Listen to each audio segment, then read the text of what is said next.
এই আদেশটা রাষ্ট্রপতির অধ্যাদেশ না হওয়ার কারণে 133টি অধ্যাদেশ উপস্থাপন করা হলেও সংসদের প্রথম দিনে এই আদেশটা উপস্থাপন করা হলো না, কারণ এটা না হয় অধ্যাদেশ না হয় আইন। আমি সেজন্য বলেছিলাম এটা হয়তো কোনো নিউট্রাল জেন্ডার হতে পারে। এনিওয়ে, এই আদেশটি অন্তর্বর্তীকালীন সরকারের অন্তহীন একটি প্রতারণার দলিল, এটা আমি আজকে আবার পুনরুচ্চারণ করছি।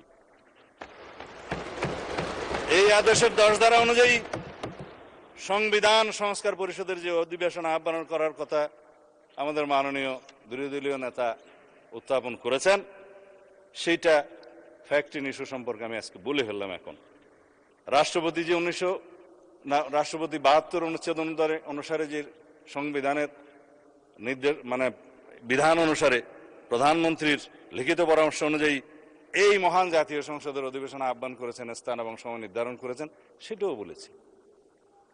কিন্তু সংবিধান সংস্কার পরিষদের কি কোনো অস্তিত্ব এখন আছে যে রাষ্ট্রপতি কোন বিধান বলে এই অধিবেশন আহ্বান করবেন? এই আদেশ, যে আদেশটা ভয়েড অ্যাব ইনিশিও, সেই অনুবলে কি রাষ্ট্রপতি কোনো ক্ষমতা প্রাপ্ত হলেন? হ্যাঁ, যদি আমরা এখানে সবাই সম্মত হতাম, সংবিধান সংশোধন হয়ে যেত, সেখানে রাষ্ট্রপতিকে ক্ষমতা দেয়া হতো এবং রাষ্ট্রপতি সেই অনুসারে সংবিধান সংস্কার পরিষদের গঠন করতেন।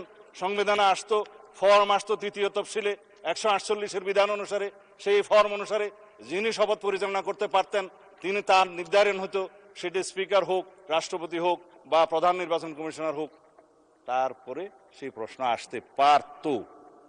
এখন যেই সংবিধানের 4th তফসিলের 3য় দফা সাবসেকশন 2, সাবসেকশন 3 এবং 17 দফার লাস্ট প্যারাগ্রাফ সাবসেকশন 2 আমি উদ্ধৃত করলাম, সেটা দয়া করে সবাই দেখতে পারেন।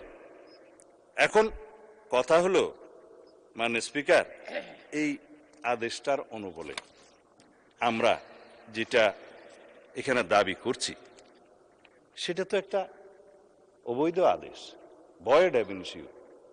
কিন্তু আমরা যদি সংবিধান সংশোধন চাই, তাহলে সেই সংবিধান সংশোধন জাতির কাছে আজকে আমি পরিষ্কারভাবে